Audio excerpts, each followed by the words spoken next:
being joined by Lucas Brennan. We'll take a couple questions from in the room and then go to the internet. If you have a question for him, please press the raise hand button now. Lucas, congratulations on the win, man. 4-0 in Bellator. Coming into this fight, you told me that you kind of were excited about it because it gave you a new body type, a new type of fighter to compete against in the cage. How do you feel like you passed that test? I feel great about it. I like my performance. There was a thing or two that I had to adjust for midway through. I knew in the first round that I wasn't going to submit him.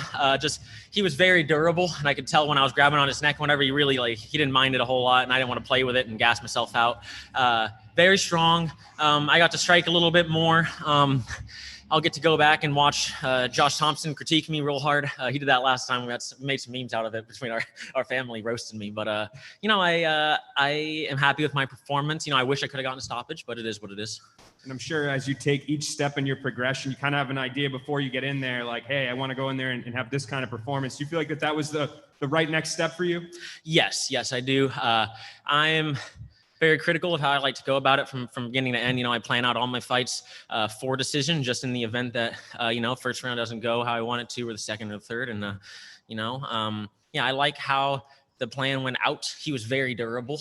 Strikes too. I know they were checking him before the third round. I'm not 100% sure what it was about. I think it was just to make sure that he was there.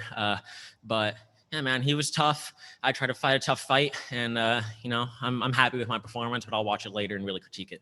And I know every fighter kind of wants to go in there and get a finish and be quick, but is there something to be said about going in there for 15 and proving yourself something? Oh, I like the experience. All my amateur fights were three rounds, but they were shorter rounds. And so that experience is just slightly different.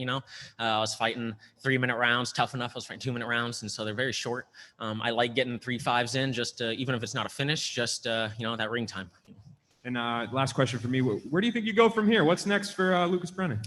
I'm just looking to get another fight. I want to see where the next venue will be, if they'll still be here, if they'll be somewhere else, and just kind of look around, get more fights. I like moving up in the experience. I'm not here to call out anyone. Obviously, there's a featherweight tournament going on, but I'm not. I'm realistic of where I stand, and I would like to work my way there. Awesome. Thanks, man. Thank you. Donna? Hey, Lucas, how's it going? Hey, doing good, man. So I wanted to ask about the first round in particular. It certainly did look like a veteran in there with a 20-year-old. Maybe the reverse, though. You were very dominant. It was a 10-8 round on two of the judges' scorecards. Talk to me about how you felt in there. I mean, obviously you were looking for that finish with the inverse triangle. How did you feel in there? But when you didn't get it, you were well able to get out of that position. It was very much a veteran move. I wasn't sure if I was really going to commit to it or not. He started coming out the back on a double leg, kind of like sliding out the back between both legs, which is a position I used to wrestle a lot in wrestling. And so, I liked getting back into that sort of position there. I wasn't sure if the choke was tight. I felt once his head started to slip out, and I knew that he was probably going to get out of it at some point. I needed to get myself in a position that was recoverable.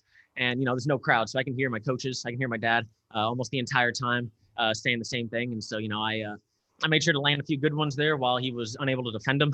But I made sure my position was recoverable. I had a good round. I liked it. I might break your heart a little bit here. We were watching the broadcast. Josh Thompson wasn't too critical, to be honest with you. He said that he had to split hairs to find any problems with the performance. So what does it mean to hear something good like that from a legend like Josh Thompson?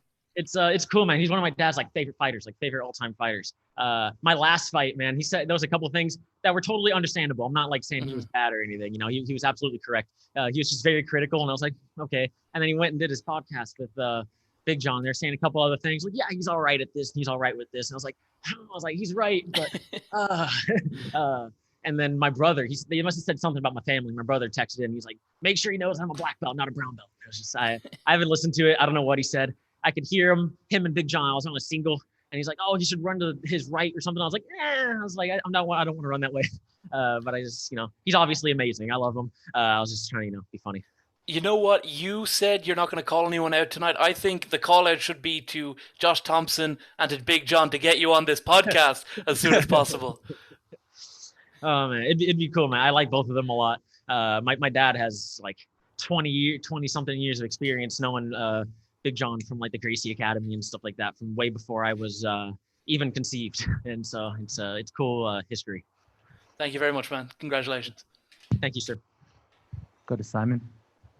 Hey, Simon Romero here. First of all, congratulations on the win, my man. Earlier, you mentioned that your father was in your corner for most of your fights, and this fight especially. But I want to know, what is it like having your father, since we saw Royce Gracie's son was just competing before your fight? So talk to me. What was that like? It's very interesting, let alone the fact that it's my dad.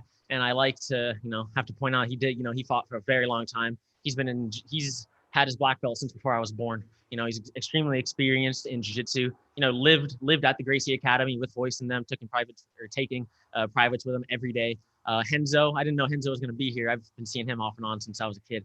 And I know they're very cool. And, it was awesome. And yeah, I think it was today, 27 years ago, the first UFC, and so, I get to, see Royce a little bit, see khronry, and see, we're kind of in that, like, trying to be our dad's position. It's interesting. I really like it. I like the aspect. And another thing you talked about was that ice cream. What ice cream are we going for after you get off the stage here? There's a Ben & Jerry's right out the front door over there, and I'm right to it. I know they're open. I run right over there, got some ice cream, got some milkshakes, and move up a weight class or two for a day before I bring it all back in. Take a couple more here. Keith? Hey, Lucas. Keith Schilling from Sherdog. Congratulations. You look sensational tonight. Thank you, sir. We were just talking about your father. He's, an OG of the sport, definitely a pioneer, especially for the smaller weight classes. Do you build confidence coming from, a legacy like that? Or do you feel like more added pressure that as soon as you come in, you're not a 3-0 guy, 4-0 guy, you're the son of someone who's been so accomplished? There is a mix of emotions there. I find that there is added pressure. He tries his best not to add any pressure to me. He tries not to impose any of that on me as best he can. But, it is there just a little bit, just because, I know he was very successful. He's very respected in the jiu-jitsu department of the world. And so I try and have as much fun with it as I can. And I push that pressure aside. I love what I do, and I like to be able to keep doing it as pressure-free as possible. I like to be able to enjoy it, not to get too many gray hairs out of it. Lucas, I believe you're only 20 years old, and you're doing things that, very few 20-year-olds are doing. A lot of 20-year-olds, are out partying, making, dumb decisions. You're staying very focused. What do you do to keep yourself so grounded? Man, I've immersed myself in training, and my friend groups are all people that do jiu-jitsu and other fighters that I train with. And a lot of my friends are like 30 to 40 years old guys that fight and do jiu-jitsu and whatnot. And I've, even when I was in school and whatnot, I was just at the gym every day. And I found that I like that environment a lot, that society, that like close-knit group of people that I've formed some bonds with. And I just stay training, man. And it does get tiring, and there are like burnout days. We just need to take an extra day and chill. But I've completely immersed myself in that environment, and I really love it. Yeah. Last question, real quick. You mentioned the featherweight tournament. You're obviously in that weight class. You said you're, a long ways away before you face those guys. But how much do you watch that tournament? How invested are you in that tournament? I've watched it a lot. I am not totally invested in it, only because there's only a few of the guys that I'm very familiar with. I know everyone that is in it by name, but there's only a handful of guys that I've really watched since I was young, since before I was able to fight. And so I've watched all the tournament, but I'm only really into a couple of the fights.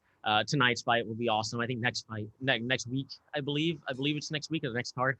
It's AJ McKee and Caldwell. That'll be exciting. I'm actually really excited for that fight. I like both of them. But yeah, it's an awesome tournament. All right, last question, Santiago. Hi, Lucas. Congratulations on a beautiful performance. That was very dominant. Thank you. You are still a young man in this game. How often would you like to fight in 2021? I aim for, I like to get at least 3 a year. 4 wouldn't be anything to complain about, but I like at least getting 3. I was supposed to get 3 to 4 this year, and then, at a fight in February, I dropped out of the fight. And then there was, the COVID kind of break in the middle there, and it just kind of screwed up the timeline for things. But, at least 3 fights next year would be awesome. Enjoy the victory, sir. Thank you, sir. Thank you very much, Lucas. Congratulations. Thank you.